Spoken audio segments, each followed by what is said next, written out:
Canadian Rocky पर्वत उत्तरी अमेरिकी रॉकी पर्वतों का कनाडाई खंड है और मोंटाना ब्रिटिश कोलंबियाई सीमा से लेकर यूकोन क्षेत्र के दक्षिण तक फैला हुआ है। इससे उनकी कुल लंबाई लगभग 1500 किलोमीटर वे लगभग 200 किलोमीटर के पार हैं, जिससे उनका कुल क्षेत्रफल 2 लाख वर्ग किलोमीटर हो जाता है। संदर्भ के लिए, यदि कनाडाई रॉकीज फ्लोरिडा में होते तो वे पूरी तरह से पूरे राज्य को कवर कर लेता और अपने उत्तरी पड़ोसी जॉर्जिया में बह जाते, और वे अपने दक्षिणी समकक्षों जितने लंबे नहीं हैं, क्योंकि वे उत्तर की ओर दूर हैं। उन्हें काफी अधिक स्थायी बर्फ और बर्फ मिलती है। कैनेडियन रॉकीज की सतह खोदने वाले सभी ग्लेशियरों ने उन्हें समय के साथ और अधिक भयानक रूप दे दिया है। यह अमेरिकी रॉकीज की अधिक गोलाकार विशेषताओं के विपरीत है। अल्बर्टा ब्रिटिश कोलंबिया सीमा पर बैंफ नेशनल पार्क और जैस्पर नेशनल पार्क के बीच की प्रतिष्ठित ड्राइव से अधिक स्पष्ट ये कहीं नहीं है। इस क्षेत्र से होकर गुजरने वाला राजमार्ग सीधे पहाड़ों के बीच से होकर गुजरता है और उनकी प्रमुख चट्टानी दूरी के दोनों ओर प्रदर्शित होती हैं। 1 अप्रैल 1983 की सुबह 28 साल का विश्वविद्यालय छात्र जेम्स और 33 साल का रिचर्ड सड़क के इस हिस्से के साथ डेल्टा फॉर्म नामक पहाड़ पर चढ़ रहे थे। ये 11,234 फुट की चोटी 10 चोटियों की घाटी के रूप में जाने जाने वाले क्षेत्र में सबसे ऊंची है और इसमें कनाडाई रॉकीज का सर्वोत्कृष्ट सरासर नुकीले रूप है। उस सुबह घाटी में अपने शिविर से उन्होंने लगभग 2 किलोमीटर की दूरी तय की, जहां से वे अपनी चढ़ाई शुरू करेंगे। ये क्षेत्र अभी भी अप्रैल की शुरुआत में सर्दियों के अंत में है और इसलिए चोटियों पर अभी भी काफी मात्रा में बर्फ और हिमपात है। बर्फ के औजारों का उपयोग करते हुए वे 2 चट्टानी खंडों के बीच एक खड़ी बर्फ की खाई पर चढ़ गए, जिसे आइस कपलर के रूप में जाना जाता है। यह जोड़ी एक साथ रस्सियों पर चढ़ी और खड़ी बर्फ पर सुरक्षा के रूप में बर्फ के पेंच लगाए। जैसे ही रिचर्ड ने अपना एक उपकरण लगाया, बर्फ का एक टुकड़ा टूट गया और जेम्स की ओर गिर गया। उसने जेम्स को बताने के लिए चिल्लाया और फिर उन्होंने उसे पहाड़ से नीचे गिरते हुए देखा, लेकिन तभी उन्होंने हिमस्खलन की भयावह गर्जना सुनी, जो बर्फ के टुकड़े के बाद ढीली हो गई। टनों बर्फ तेजी से 2000 फीट नीचे बहा ले गई। कुछ देर बाद जेम्स जाग गया और उसे कोई अंदाजा नहीं था कि वह कहाँ था। दुर्भाग्य से यह स्पष्ट था कि वह बुरी तरह घायल हो गया था और उसके चारों ओर हर जगह खून था। एक पल के लिए उसने वास्तव में सोचा कि वह एक अलग पर्वत श्रृंखला में था, जहां उसने पहले महीनों में समय बिताया था। लेकिन धीरे धीरे उसे एहसास हुआ कि वह कहाँ था और क्या कर रहा था। फिर उसे एहसास हुआ कि वह रिचर्ड के साथ था और उसे कोई अंदाजा नहीं था कि वह कहाँ है या किस स्थिति में है। वह दर्द से अपने पैरों पर खड़ा हुआ और उसने रिचर्ड को पास में देखा। दुख की बात है कि उसकी चोटों से यह स्पष्ट था कि रिचर्ड मर चुका था। यह महसूस करते हुए कि उसकी खुद की चोटें कितनी गंभीर थीं, जेम्स ने मान लिया कि वह भी मरने वाला है और रिचर्ड के बगल में लेट गया। पहले तो वह वहां लेटे हुए कांप रहा था, लेकिन कुछ देर बाद वह बहुत गर्म और थका हुआ होने लगा। वह जानता था कि इसका मतलब यह है कि वह मरने के करीब है। तभी अचानक उसे ऐसा महसूस हुआ जैसे कोई उसके साथ है। जो कुछ भी उससे बात की गई और उससे कहा गया कि वह हार नहीं मान सकता, उसे कम से कम कोशिश तो करनी ही थी। इसीलिए जेम्स उठे और अपने बेस कैंप की ओर वापस जाने लगे और अगले कुछ घंटों में इस आवाज ने उन्हें प्रोत्साहित किया और व्यावहारिक सलाह दी। उदाहरण के लिए आवाज ने उसे अपने खून से बर्फ में तीर बनाने के लिए कहा, ताकि अगर कोई उन्हें देखे तो वे उसके पास वापस आ जाएं। प्रत्येक कदम पर मुश्किल से अपने पैर उठाने में सक्षम होने के बावजूद आवाज ने उसे आगे बढ़ने के लिए प्रोत्साहित किया। कभी कभी वह बहुत बुरी तरह घायल होने के कारण रेंगता भी था। आखिर में वह शिविर में वापस आ गया। हालांकि ये केवल 2 किलोमीटर था, लेकिन उसे लगभग पूरा दिन लग गया। जब वह शिविर में वापस आया तो वह अपने स्लीपिंग बैग में भी नहीं घुस सका। वह खा नहीं सकता था और वह अपना चूल्हा भी नहीं जला सकता था, क्योंकि वह बुरी तरह घायल हो गया था। तब तक दोपहर भी हो चुकी थी और अंधेरा होने लगा था। वह जानता था कि ठंडी रात में जीवित नहीं रह पाएगा। वो इतना थका हुआ और घायल था। उसने बस सोचा कि यही अंत होगा। फिर उसे लगा कि उसने कुछ अन्य आवाजें सुनी हैं और आवाज ने उसे बाहर बुलाने के लिए कहा है। इसलिए जेम्स मदद के लिए चिल्लाया और उसे बताया कि वह हिमस्खलन में है। उसने सोचा कि इसका मतलब यह है कि आवाज भी जानती थी कि उसकी स्थिति निराशाजनक थी और इसीलिए उसने भी उसे मरने के लिए छोड़ दिया था। लेकिन फिर चमत्कारिक रूप से कुछ क्षण बाद कुछ स्कीयर उसके शिविर तक चले गए। वे इलाके में अकेले थे और उन्होंने मदद के लिए उसकी पुकार सुनी थी।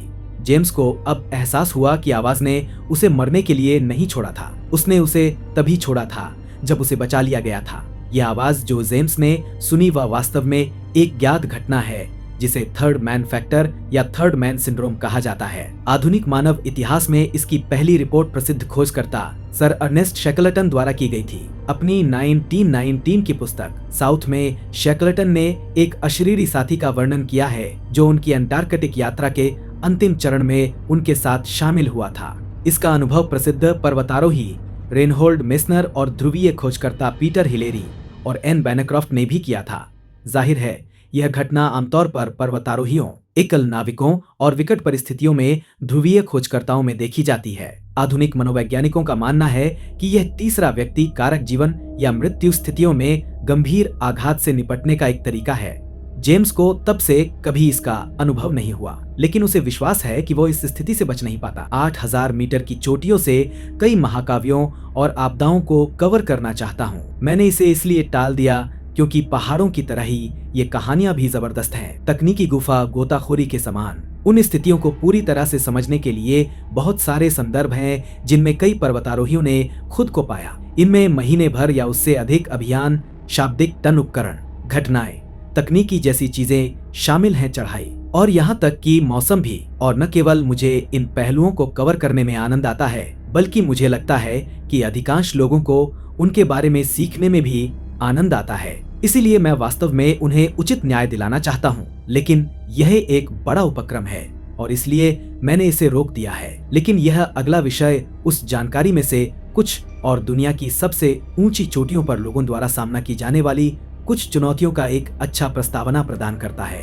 यह आवश्यक रूप से व्यापक नहीं होगा, लेकिन मुझे लगता है कि यह एक अच्छा परिचय प्रदान करेगा। ये कहानी है रेनबो वैली की। चूंकि लोगों ने पहाड़ों पर चढ़ना शुरू कर दिया है और पर्वतारोहण को गंभीरता से लेना शुरू कर दिया है, किसी भी पर्वतारोही के लिए गतिविधि की तार्किक प्रगति ऊंचे और अधिक चुनौतीपूर्ण पहाड़ों पर चढ़ना है। इसलिए माउंट एवरेस्ट इस खोज का शिखर है, क्योंकि यह उन सभी में सबसे ऊंचा है और यह इस तथ्य से स्पष्ट है कि यह 8000 से अधिक मीटर ऊंची चोटियों में से अब तक की सबसे अधिक चढ़ाई वाली चोटी है। भले ही आप पर्वतारोहण के बारे में कुछ भी नहीं जानते हो, फिर भी आप समझते हैं कि पृथ्वी पर सबसे ऊंचा पर्वत एक उपलब्धि क्यों है। लेकिन इस लोकप्रियता के साथ मृत्यु दर अपेक्षाकृत कम होने पर भी अधिक मौतें होती हैं, क्योंकि यद्यपि माउंट एवरेस्ट 8000 मीटर ऊंची चोटियों में से सबसे खतरनाक से बहुत दूर है, लेकिन इस पर अब तक सबसे अधिक मौतें हुई हैं, क्योंकि यह सबसे अधिक चढ़ाई वाली चोटी है। यही कारण है कि यहाँ होने वाली मौतों की संख्या किसी भी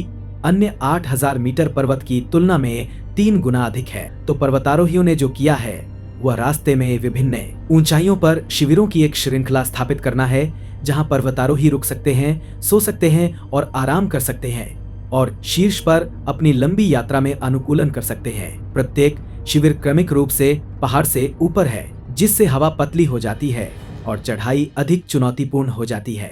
जैसे जैसे आप ऊपर चढ़ते हैं यह ठंडा होता है और परिणाम स्वरूप अधिक स्थायी बर्फ और हिमपात होता है। उच्चतम नियमित रूप से स्थापित शिविर जिसका उपयोग पर्वतारोही शीर्ष पर अंतिम धक्का देने के लिए करते हैं वह 26,000 फीट पर है। यह प्रसिद्ध डेथ जोन के ठीक नीचे है जो 8,000 मीटर पर है। जैसा कि उनके समूह के नाम से पता चलता है, ये 8,000 मीटर की चोटियां से ऊपर के एकमात्र पर्वत हैं और इसीलिए ये एकमात्र पर्वत हैं जहां पर्वतारोही इस डेथ जोन में चढ़ते हैं। यह वह बिंदु है जहां मानव जीवन को बनाए रखने के लिए ऑक्सीजन का दबाव बहुत कम होता है। यह समुद्र के स्तर के विपरीत है जहां मानव शरीर सबसे अच्छा काम करता है। ऐसा इसलिए है क्योंकि समुद्र तल के दबाव पर हवा शरीर के भीतर ऑक्सीजन ले जाने वाली लाल रक्त कोशिकाओं को पूरी तरह से ऑक्सीजन से संतृप्त करने की अनुमति देती है। पर्याप्त ऑक्सीजन के बिना आपकी कोशिकाएं धीरे धीरे काम करना बंद कर देती हैं। इसीलिए डेथ जोन में आप सचमुच धीरे धीरे मर रहे हैं। शरीर एक हद तक अनुकूलन कर सकता है। यदि आप कम दबाव में समय बिताते हैं तो शरीर ऑक्सीजन की कमी का पता लगाता है और अधिक ऑक्सीजन ले जाने के लिए अधिक रक्त कोशिकाएं बनाकर प्रतिक्रिया करता है। लेकिन इस प्रक्रिया की सीमाएं हैं। वो सीमा 8,000 मीटर है। इसके अतिरिक्त अनुकूलन में समय लगता है। आमतौर पर इन अनुकूलनों को घटित करने के लिए आपको इस वातावरण में दिन और सप्ताह तक बिताने पड़ते हैं, अन्यथा आप ऊंचाई की बीमारी, फुफ्फुसी एडिमा और सेरेब्रल एडिमा से पीड़ित होंगे। ये सभी घातक हो सकते हैं, विशेष रूप से परिश्रम के तहत, जैसे कि यदि आप किसी पहाड़ पर चढ़ रहे हों और यह उन चुनौतियों में से एक है जिसका सामना लोग इन चोटियों पर करते हैं। उन्हें अत्यधिक ठंड और हवा, तेजी से बदलते मौसम, हिमस्खलन, चट्टान गिरने और पहाड़ पर चढ़ने की चरम चुनौती से भी जूझना पड़ता है। यही कारण है कि ये पहाड़ पर्वतारोहण के शिखर का प्रतिनिधित्व करते हैं और इसी कारण से आपूर्ति को ऊपर ले जाना अविश्वसनीय रूप से कठिन हो जाता है और अक्सर आपूर्ति को नीचे ले जाना इसके लायक नहीं होता है। इसमें पहाड़ पर मरने वाले किसी भी व्यक्ति के शव को नीचे ले जाना शामिल है। तो माउंट एवरेस्ट के उत्तरी रिज के नीचे कुख्यात रेनबो वैली है, जिसका नाम वहां स्थायी रूप से मौजूद असंख्य रंगीन निकायों के कारण रखा गया है, क्योंकि जब एवरेस्ट पर चमकीले रंग के जैकेटों में लोग मर जाते हैं तो कोई भी गियर या लोगों को नहीं हटाता है। पहाड़ पर चढ़ने वाले किसी भी व्यक्ति के लिए पूर्ण प्रदर्शन के लिए एक इंद्रधनुषी रंग का कब्रिस्तान बनाना। इनमें से कुछ शव नए हैं और कुछ दशकों पुराने हैं जब एवरेस्ट पर पहली बार चढ़ना शुरू हुआ था। दरअसल एवरेस्ट पर 8000 मीटर से ऊपर 200 से अधिक शव हैं। संदर्भ के लिए दूसरे सबसे ऊंचे पर्वत में किसी भी 8000 मीटर की चोटी की तुलना में कुल 81 मौतों के साथ दूसरे स्थान पर हैं। दुर्भाग्य से शवों को निकालने का प्रयास करने वाले किसी भी व्यक्ति के लिए खतरा होने के कारण यह या तो असंभव है या बेहद महंगा है। हेलीकॉप्टर पहाड़ पर इतनी ऊंचाई पर नहीं उतर सकते, इसलिए इसे एक टीम द्वारा मैन्युअल रूप से करना पड़ता है। कुछ लोग बस एक विशेष प्रकार के कौशल और इन गतिविधियों की सीमाओं को आगे बढ़ाने के दृष्टिकोण के साथ पैदा होते हैं। 22 मई 1970 को शैमोनिक्स में जन्मे मार्को सिफ्रेदी इन दो श्रेणियों में से अंतिम श्रेणी में थे। शैमोनिक्स शहर में जहां उनका जन्म हुआ था, मोंट ब्लांक पुंजक उनके पिछवाड़े में ही था। वे सभी अवसर जिनका आनंद लेने के लिए अधिकांश लोगों को यात्रा करनी पड़ती थी, मार्को अपने सामने वाले दरवाजे से बाहर निकलकर ही आनंद ले सकता था। आधुनिक पर्वतारोहण के इस जन्मस्थान में संस्कृति उन सभी किंवदंतियों से जुड़ी हुई है जो मार्को से पहले आए थे और वह इन व्यक्तियों से अत्यधिक परिचित और प्रेरित थे। और यही कारण है कि नाइनियोसनसे में 16 साल की उम्र में स्नोबोर्ड करना सीखने के 1 साल बाद उन्होंने एगुइले डू मिडी के उत्तरी हिस्से पर मैलोरी कुलॉयर पर सवारी की। यह 55 डिग्री ढलान का 1000 मीटर है, जिसमें टनों खुली चट्टानें हैं। अब ढलान की कठिनाई की डिग्री कई अलग अलग कारकों पर निर्भर करती है, जैसे गहराई और बर्फ का प्रकार, क्या ढलान पूरे रास्ते में कायम है और क्या रास्ते में पेड़ या चट्टानें हैं। लेकिन मुझे लगता है कि एक गैर उत्साही व्यक्ति के लिए यह समझने का एक आसान तरीका है कि स्की करना कितना कठिन है। यह समझना कि सबसे बड़ी ढलान जहां बर्फ पहाड़ की तरफ भी आराम कर सकती है वह 75 डिग्री है। शीर्ष पर्वतारोही आज निचले से लेकर 60 के दशक के मध्य तक ढलान वाली जड़ों पर काम कर रहे हैं और मार्को सिफ्रेदी 16 साल की उम्र में 55 डिग्री वाले मार्ग पर स्नोबोर्डिंग कर रहे थे। उस अवतरण के बाद उन्होंने एगुइल डू चार्डोनेट और कई अन्य चुनौतीपूर्ण ढलानों पर पहला अवतरण किया। मार्को के कौशल, निडरता और जुनून का संयोजन वास्तव में इन पागल वंशों के लिए आवश्यक संयोजन था। फिर 1918 की शरद तातु में वह पेरू में 6000 मीटर टोकलाराजू पर सफलतापूर्वक चढ़े और नीचे उतरे। 1999 में वह एगुइल वटे पर नैंट ब्लैंक से उतरे, जो एक ऐसा मार्ग है जो पहले केवल एक बार पूरा हुआ था। इस अत्यंत चुनौतीपूर्ण मार्ग का औसत तापमान 55 डिग्री है और कभी कभी 60 डिग्री तक की खड़ी चढ़ाई हो जाती है। इस पूर्णता ने उस समय पृथ्वी पर सबसे अच्छे चरम स्नोबोर्डर्स में से एक के रूप में उनकी जगह पक्की कर दी। लेकिन किसी भी महत्वाकांक्षी व्यक्ति की तरह मार्को अपनी सीमा को आगे बढ़ाते रहना चाहता था। उनकी अगली बड़ी परियोजना नेपाल में 7000 मीटर की दौड़जे लाहकपा थी। वह इस पर्वत पर भी सफलतापूर्वक उतरेंगे, लेकिन इससे पहले कि वह शिखर पर उतरते, माउंट एवरेस्ट स्पष्ट रूप से दिखाई दे रहा था, पूरे 1000 मीटर ऊंचा। तब से एवरेस्ट उनके क्षितिज पर था। जब वह नेपाल से घर आया तो उसने तुरंत ही योजना बनाना शुरू कर दिया। सबसे पहले वह आसान ओयू पर चढ़ेगा। यह हिमालय की 8000 मीटर की 14 चोटियों में से एक है और इससे उन्हें यह समझने में मदद मिलेगी कि उनका शरीर डेथ जोन पर कैसे प्रतिक्रिया करेगा। जाहिर है, पृथ्वी के सबसे ऊंचे पर्वत पर चढ़ने के बारे में सोचने से पहले उसे यह देखना होगा कि क्या वह उस तरह कुछ चढ़ भी सकता है। फिर वर्ष 2000 की शरद धातु में मार्को ने 8188 मीटर ऊंचे ओयू पर सफलतापूर्वक चढ़ाई की और स्नोबोर्डिंग की। शिखर पर चढ़ने और नीचे स्नोबोर्डिंग दोनों की इस अविश्वसनीय उपलब्धि के साथ मार्को को ऐसा लगा जैसे वह पृथ्वी पर उच्चतम बिंदु के लिए तैयार था। ये अभियान 2001 के वसंत में शुरू हुआ और अविश्वसनीय रूप से उसी समय स्टीफन गैट नाम का एक और पर्वतारोही और स्नोबोर्डर था जिसने उसी उपलब्धि को पूरा करने की योजना बनाई थी। लेकिन मार्को के विपरीत स्टीफन ने शेरपा के बिना और पूरक ऑक्सीजन के बिना पहाड़ पर चढ़ने की योजना बनाई। यह काफी अधिक चुनौतीपूर्ण है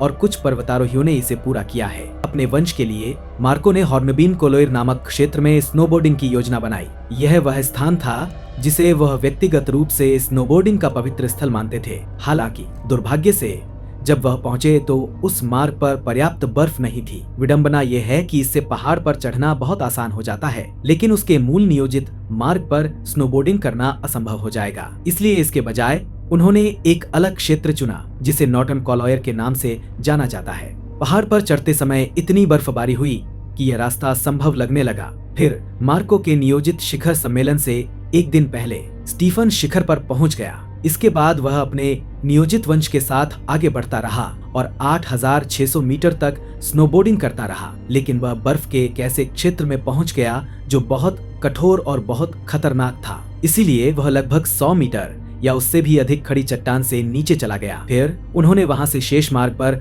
सफलतापूर्वक स्नोबोर्डिंग की। अगले दिन मार्को भी सफलतापूर्वक शिखर पर पहुंच गया और फिर अपने बोर्ड में फंस गया और नीचे उतरना शुरू कर दिया। 4 घंटे बाद वह उन्नत आधार शिविर में स्नोबोर्डिंग पर चढ़ गया। यह एक किंवदंती है। हालांकि स्टीफन ने इसे सबसे पहले किया था। कई लोगों ने इसका श्रेय मार्को को दिया क्योंकि यह वास्तव में पृथ्वी के सबसे ऊंचे पर्वत पर निरंतर उतरना था। फिर अगले वर्ष 2002 में मार्को अपने मूल नियोजित मार्ग पर स्नोबोर्ड करने की उम्मीद में बेस कैंप पर वापस आ गया था। इस बार वह पतझड़ में आए जब पहाड़ पर बहुत अधिक बर्फ थी। 6 सितंबर को वह ऊंचे शिविर में गया जहां उसने अपने माता पिता से भी झूठ बोला और उनसे कहा कि वह नीचे है, इसलिए वे चिंता न करें। 7 सितंबर को वो डेथ जोन के किनारे कैंप 3 पर चढ़ गया और फिर 8 सितंबर को मार्को और शेरपाओं की एक टीम ने दोपहर 2 बजे एक बार फिर माउंट एवरेस्ट पर सफलतापूर्वक चढ़ाई की। लेकिन शीर्ष पर पहुंचने के बारे में उत्साहित होने के बजाय मार्को थक गया था। बर्फ सीने तक गहरी थी और इसकी वजह से चढ़ाई में सामान्य चढ़ाई की तुलना में 3 गुना अधिक समय लगा। अपनी सांस लेने के लिए कुछ क्षण बैठने के बाद मार्को ने उतरने के लिए अपना गियर तैयार किया। जब वह ऐसा कर रहा था, नीचे कुछ बादल बन रहे थे जो शेरपाओं के लिए चिंता का विषय था और दिन भी काफी हो गया था और इसीलिए उन्होंने उससे पुनर्विचार करने को कहा। लेकिन यह अब मार्को के लिए जीवन का काम था, न जाना कोई विकल्प नहीं था। इसीलिए अपने गियर में फिसलने के बाद वह ढलान पर गिरा और कुछ जिगजैग आगे पीछे किए। फिर उसने शेरपाओं के पकड़ने और अपने वंश मार्ग पर उसे पार करने का इंतजार किया। एक बार जब वे उसके पास से गुजर गए तो वह हॉर्नबीन कोलोइर की ओर चला गया। कुछ घंटों बाद शेरपा कैंप 3 में उतरे और उन्होंने देखा कि एक आदमी खड़ा है और उनके नीचे लगभग 1300 मीटर पहाड़ से फिसल रहा है। लेकिन जब वे उस क्षेत्र में पहुंचे तो वहां कोई ट्रैक नहीं था और जब वे बैठक स्थल पर पहुंचे तो मार्को वहां नहीं था। वास्तव में मार्को को फिर कभी नहीं देखा गया और उसका शव कभी नहीं मिला। वह गिर सकता था या हिमस्खलन में बह सकता था, लेकिन दुर्भाग्य से इसकी संभावना है कि हमें कभी पता ही नहीं चलेगा। और कई महान अल्पाइन साहसी लोगों की भी यही कहानी है।